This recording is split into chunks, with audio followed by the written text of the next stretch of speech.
It never occurred to me my ancestors were going to have anything to do with the book when I started. That was not part of it.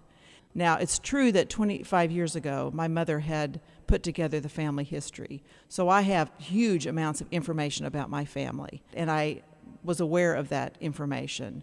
But, that's past, and I was really interested in what was going on now, or the sort of the big picture history. All of a sudden, I began finding these parallels between the big historical picture and what I knew from my mother's research that had happened in my family. So that took me to the factual information around my family.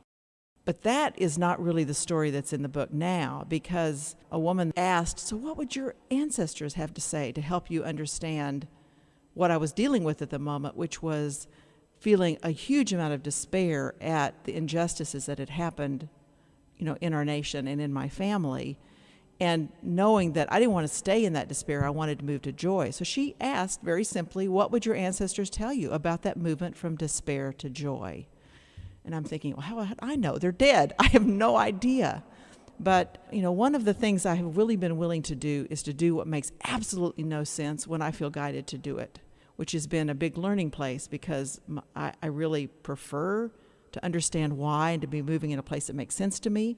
But there was a clarity of, I really wanted to know, what did my grandmothers think? What would they have to say to me?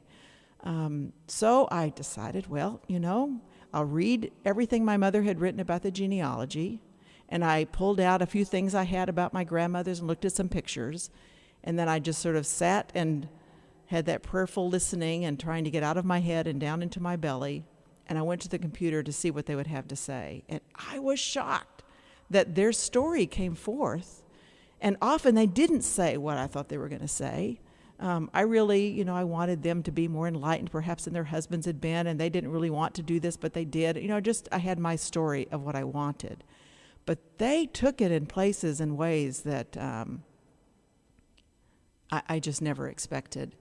So, I fasted with my grandmother, so then I listened to my mother, and then I went back down the line of the generations of women, and all of them had interesting things to say, and they were different.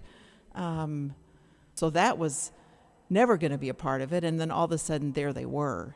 And then they were very clear, well, actually, I want to be in this book. And then my grandmother went, well, I want to tell this part of the story.